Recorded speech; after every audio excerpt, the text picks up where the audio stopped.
الحمدللہ۔ اب اس کی اہمیت اور عظمت پر غور کیجیے۔ حمد کے معنی ہمارے ہاں اردو تراجم میں تعریف اللہ کے لیے ہے۔ یہ بہت ہی ناقص ترجمہ ہے۔ حمد اصل میں دو چیزوں کا مجموعہ ہے، شکر اور ثنا۔ دونوں چیزوں کو جمع کریں گے تو حمد بنے گا، اور یہ لفظ ہمارے دین کے اعتبار سے نہایت اہم ہے، نہایت اہم ہے، نہایت اہم۔ بدقسمتی سے اس کا حق ادا نہیں کیا جاتا غور و فکر کا۔ دیکھیے یہ لفظ کتنا اہم ہے کہ حضور کے نام جو ہے وہ اسی سے ماخوذ ہے۔ محمد، احمد، حامد، یہ تمام نام حضور کے جو ہیں اسی حمد سے ہیں۔ اس امت کو نام دیا گیا حمادون۔ یہ جو امت ہے محمد کی صلی اللہ علیہ وسلم، یہ حمادون ہے۔ اور قیامت کے بارے میں آتا ہے میدان حشر میں، حضور فرماتے ہیں لواء الحمد بیدی، حمد کا جھنڈا میرے ہاتھ میں ہوگا۔ وہ جو دربار لگے گا آخرت کا، یوم قیامت کا، خدا خود میر محفل بود اندر لامکاں خسرو، یہ شعر جو ہے، اور محمد شب محفل بود شب جائے کہ من بودم، کہ رات جو میری کیفیت تھی اور جس حال میں میں رہا ہوں تو وہ یہ ہے کہ اللہ تعالیٰ اس محفل لامکانی کے صدر تھے، خدا خود میر محفل بود اندر لامکاں، یہ کسی مکان میں نہیں ہوا، مکان لامکاں، اور محمد شب محفل بود شب جائے کہ من بودم۔ لیکن یہاں جو حدیث میں نقشہ کھینچا گیا ہے، جب دربار اخروی لگے گا، عدالت لگے گی آخرت کی، تو وہاں پر ایک جھنڈا ہوگا لواء الحمد، اللہ کی حمد کا جھنڈا، اور وہ حضور کے دست مبارک میں ہوگا لواء الحمد بیدی۔ اچھا، اسی طرح ایک بڑی عجیب بات حضور نے فرمائی ہے کہ اس دن میں اللہ کی حمد بیان کروں گا۔ اب یہ جو دربار لگے گا اللہ تعالیٰ کا، تو پہلے اللہ تعالیٰ کی حمد و ثنا ہوگی نا۔ یہ حمد و ثنا کرنے کا مقام اور مرتبہ کس کو حاصل ہوگا؟ محمد الرسول اللہ کو۔ لیکن حضور فرماتے ہیں اس دن میں اللہ کی جو حمد بیان کروں گا وہ آج نہیں کر سکتا۔ کیا وجہ؟ دیکھیے حمد کا سارا دار و مدار آپ کی اپنی انڈرسٹینڈنگ اور اپریسیشن پر ہے۔ کسی شے میں کتنا حسن ہے ہر شخص اس کا ادراک نہیں کر سکتا، اس کے لیے بھی صلاحیت درکار ہے۔ کوئی کسی مصور کی پینٹنگ ہے، اس پینٹنگ کے اندر کیا کیا محاسن ہیں وہ کوئی ماہر جو ہے مصور جو اس فن سے واقف ہے وہی جانتا ہے، اور جتنا کوئی شخص جانتا ہے اتنی ہی پھر وہ تعریف کر سکے گا۔ اگر اس کا اپنا اعتراف، اپنا ادراک، اپنا احساس، اپنا شعور محدود ہے تو تعریف بھی محدود ہوگی، اور اگر اس کا ادراک، اس کا شعور یہ اگر وسیع ہے تو اسی طریقے سے حمد کے اندر اور تعریف کے اندر بھی وسعت پیدا ہو جائے گی۔ تو میدان حشر میں اللہ تعالیٰ کی معرفت کے جو ڈائمنشن سامنے آئیں گے جو اس دنیا میں نہیں ہیں، میدان حشر میں تو وہ آئیں گے، کھلی آنکھوں سے ہم دیکھ رہے ہوں گے۔ لہذا اس روز حضور فرماتے جو حمد میں اس دن کروں گا وہ آج نہیں کر سکتا۔ اچھا غور کیجئے ایک اور بات پر، ہم جب ترجمہ کرتے ہیں میرے نزدیک تو حمد میں شکر کا پہلو غالب ہے اور تعریف یا ثنا کا پہلو دبا ہوا ہے۔ اس کی دلیل کیا ہے؟ آپ کو معلوم ہے کہ حضور کے معمولات میں ادعیاء مسنونہ کی بڑی اہمیت ہے، اور ذکر کثیر کا سب سے بڑا ذریعہ یہ ہے، ذکر کثیر۔ وَاذْكُرُوا اللَّهَ ذِكْرًا كَثِيرًا لَعَلَّكُمْ تُفْلِحُونَ، اللہ کا ذکر کثرت سے کرو۔ اور کہا جاتا ہے قیاماً وقعوداً وعلیٰ جنوبہم، کھڑے ہو کر، بیٹھے ہوئے، لیٹے ہوئے اللہ کا ذکر کرو۔ اس کی بہترین شکل کیا ہے؟ دنیا کا ہر کام کرتے ہوئے اللہ کی حمد کرو، اللہ سے دعا کرو، اللہ کا شکر ادا کرو۔ چنانچہ دیکھیے آپ بیت الخلاء سے باہر نکلے، اگر نجاستیں جو ہے جسم سے فضلات نکل گئے، طبیعت کے اندر ہلکا پن ہوتا ہے، ایک انشراح ہوتا ہے۔ اس وقت کا ورد کیا ہے؟ الحمدللہ الذی اذھب عنی الاذی وعافانی۔ اب یہ مقام شکر ہے۔ اگر یہی فضلات جسم میں رہ جائیں، قبض شدید ہو جائے، کیا حشر ہوگا انسان کا، کیا کیفیت بیتتی ہے انسان پر، پیشاب رک جائے کیا قیامت آتی ہے انسان پر۔ اگر اس کا احساس و ادراک ہو تب یہ جو لفظ نکلے گا الحمدللہ الذی اذھب عنی العذاب وعافانی، کل شکر اس اللہ کے لیے ہے جس نے مجھ سے ان اذیت بخش چیزوں کو دور کر دیا۔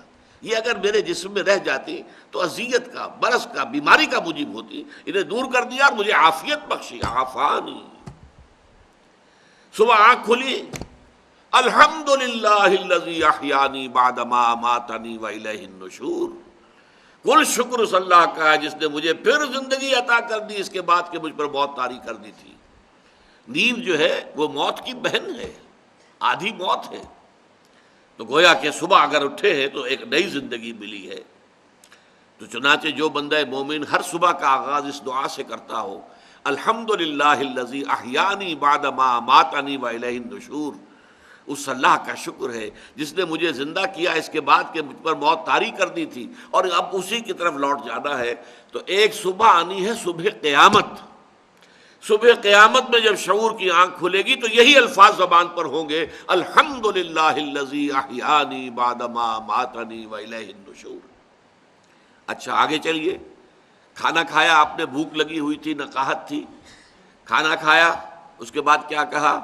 الحمدللہ الذی اطعمنی وسقانی وجعلنی من المسلمین۔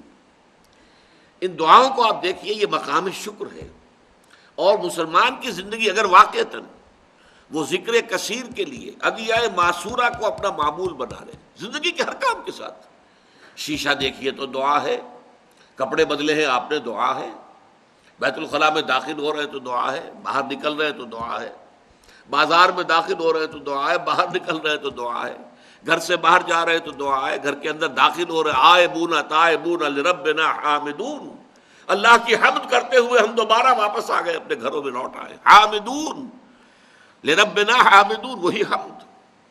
تو یہ ہے اصل میں اس لفظ کی اہمیت، شکر۔ البتہ شکر میں اور حمد میں ایک باریک سا فرق ہے۔ شکر عام طور پر اس چیز پر کیا جاتا ہے کہ جو کسی انسان کو کوئی ٹھوس مادی اور محسوس فائدہ پہنچے۔ کمزوری تھی، بھوک لگی ہوئی تھی، کھانا کھایا، یہ محسوس چیز ہے، الحمدللہ الذی اطعمنی وسقانی وجعلنی مسلمین۔ اسی طریقے سے کوئی آپ کو دولت مل گئی ہے، کوئی کامیابی مل گئی ہے دنیا میں، کسی طرح کا امتحان میں آپ اچھے نمبر لے کے پاس ہو گئے، الحمد۔ شکر جو ہے کیا جاتا ہے اس پر، اور حمد کوئی حسن، کوئی خوبی، کوئی خیر، کوئی کمال، کوئی جمال، اس کے اوپر ثنا کرنا، تعریف کرنا، حمد میں یہ بھی داخل ہے۔ تو شکر صرف محسوس، مادی اور ٹھوس کسی شے پر جس سے کہ انسان کو فائدہ پہنچاؤ، جبکہ حمد میں شکر کے علاوہ یہ بھی شامل ہے کہ اگر کہیں کوئی حسن ہے، کوئی جمال ہے، کوئی کمال ہے، کوئی خیر ہے، تو اس کا کوئی پرفیکشن کا کوئی مظہر ہے تو اس کی بھی حمد کی جائے گی۔ اگرچہ یہاں بھی یہ جو باریک فرق میں نے بیان کیا ہے ایک اور باریک انداز میں ختم بھی ہو جاتا ہے، یہ دونوں کے اندر بڑی باریک سی لکیر ہے۔ اس کے لیے ورڈز کی جو ایک نظم ہے ڈیفوڈلز، اس کا میں حوالہ دیا کرتا ہوں کہ شاعر نے نقشہ کھینچا ہے اس میں کہ میں ایک شام گھوم رہا تھا ایسے ہی، اور ایک پہاڑی سی راستے میں آ گئی، میں اس کے اوپر چڑھا، اس پہاڑی کی چوٹی پر پہنچا تو دوسری طرف جو وادی نظر آئی مجھے، اس میں ایک عجیب منظر میں نے دیکھا، پوری وادی ڈیفوڈلز کے پودوں سے بھری ہوئی، اور پھول جو ہیں ڈیفوڈلز کے وہ لہرا رہے تھے ہوا کے اندر جیسے کہ رقص کر رہے ہو، ناچ رہے ہو۔ تو یہ جو منظر میں نے دیکھا، اب دیکھیے اس سے کوئی مادی فائدہ تو نہیں ہوا، کیا ہوا؟ کوئی شے نہیں مل گئی، کوئی دولت نہیں مل گئی، لیکن یہ کہ اس کا احساس شاعر کا جو ہے کس قدر لطیف ہے۔ I gazed and gazed, but little thought what wealth the scene to me had brought۔ میں دیکھتا رہا، لطف اندوز ہوتا رہا، لیکن مجھے یہ خیال نہیں آیا اس وقت کہ محض اس دیکھنے سے، اس حسن اور جمال، اس کے مظاہر کو مشاہدے سے مجھے جو دولت ملی ہے وہ اس کا مجھے احساس نہیں ہوا اس وقت، بعد میں ہوا۔ کب ہوا؟ For oft when on my couch I lie, in vacant or in pensive mood, they flash upon that inward eye, which is the bliss of solitude, and then my heart with pleasure fills and dances with the daffodils۔ ایسا ہوتا ہے کہ میں کبھی افسردہ سا ہو کر کبھی لیٹا ہوا ہوتا ہوں اپنے کاؤچ پر اور میں اسی طریقے سے ادھیڑ بن میں ہوتا ہوں کہ اچانک وہ منظر میری نگاہوں کے سامنے آ جاتا ہے، انورڈ آئی، میرے دل کی آنکھ کے سامنے وہ منظر آ جاتا ہے جو میں نے اس وقت دیکھا تھا ڈیفوڈلز کو لہراتے ہوئے اور لہراتے ہوئے اور رقص کرتے ہوئے، اور اس منظر سے نتیجہ کیا نکلتا ہے کہ پھر میرا دل جو ہے باغ جسے ہم کہتے ہیں ہو جاتا ہے، اور وہ بھی ڈیفوڈلز کے ساتھ رقص کرنا شروع کر دیتا ہے. And then my heart with pleasure fills and dances with the daffodils. تو گویا کہ کسی حسن اور کمال کے منظر کو دیکھ کر بھی انسان کو کچھ حاصل ہوتا ہے، اگرچہ وہ بہت لطیف شے ہے، بہت سٹل شے ہے، اس کو عام آدمی کا ادراک اور شعور جو ہے شاید اس کا احساس نہ کر سکے، لیکن یہ کہ حمد کے اندر یہ دونوں چیزیں شامل ہیں. شکر میں صرف وہ چیزیں کہ جو انسان کو کوئی بالکل محسوس اور مادی اور ٹھوس فائدہ پہنچا رہی ہوں اس پر شکر، اور حمد میں وہ بھی، اور مزید یہ حسن اور کمال کے جو بھی مظاہر سامنے آئیں ان پر حمد. اب فرمایا الحمد، الحمد الف لام حسر کا ہے، الحمد کل حمد، تمام حمد. یہ توحید کا بہت بڑا کلمہ ہے، اس لیے کہ جو بھی ہمیں کوئی خیر نظر آ رہا ہے، خوبی نظر آ رہی ہے، حسن نظر آ رہا ہے، جمال و کمال نظر آ رہا ہے، اس سب کا منبع ذات باری تعالیٰ ہے. آپ پھول کو دیکھ کر پھول کی تعریف کرتے ہیں، پھول میں کوئی حسن ہے تو اللہ نے پیدا کیا ہے، تعریف اللہ کی کیجئے. آپ نے کھانا کھایا ہے، اس سے آپ کو توانائی ملی ہے، کھانے کی تعریف نہ کیجئے، کھانے کی حمد نہ کیجئے، اللہ کی حمد کیجئے جس نے کھانا آپ کے لیے بنایا ہے. یہ تمام چیزیں جو بھی کچھ، چاہے وہ محسوس ہو اور چاہے وہ لطیف ہو، غیر محسوس ہے، جو بھی آپ کو حاصل ہو رہا ہے اس کائنات کے اندر، اس سب کا منبع اور سرچشمہ ذات باری تعالیٰ ہے. لہذا کل حمد اللہ کے لیے، الحمد للہ رب العالمین، کل حمد. لام جو ہے للہ میں، اسے لام تبلیغ بھی کہہ سکتے ہیں اور اسے ہم لام استحقاق بھی کہہ سکتے ہیں. کل حمد ہے ہی اللہ کی. یہ تو اگر کسی اور کی کرتے ہو تو خیانت کرتے ہو، ظلم کرتے ہو. ان الشرک لظلم عظیم. کل حمد اللہ کے لیے. یہی وجہ دیکھیے احادیث میں آتا ہے التسبیح نصف المیزان والحمدللہ تملأہ. تسبیح سبحان اللہ، اس سے اللہ تعالیٰ کی معرفت کی میزان آدھی پر ہو جاتی ہے. اس کا مطلب کیا ہے؟ اللہ ہر نقص سے، ہر عیب سے، ہر کوتاہی سے، ہر ضعف سے، ہر احتیاج سے پاک ہے، اعلیٰ ہے، منزہ ہے، عرفہ ہے. یہ تو ایک پہلو ہو گیا، یہ منفی پہلو ہے، اس میں کوئی عیب نہیں، کوئی کمی نہیں، کوئی احتیاج نہیں، کوئی کسی طرح کی تقصیر نہیں، کوئی ضعف نہیں. یہ نفی ہو رہی ہے. یہ سبحان اللہ، الحمدللہ تمام کمالات، تمام محاسن اللہ کی ذات میں جمع ہے. یہ الحمد. التسبیح نصف المیزان والحمدللہ تملأہ. تو در حقیقت کل حمد اللہ کا ہے، اللہ کی ملکیت ہے، اسی کی ہونی چاہیے. اگر کسی اور کے لیے آپ نے اس کو ڈائریکٹ کر دیا تو در حقیقت یہ خیانت کی، یہ شرک ہے.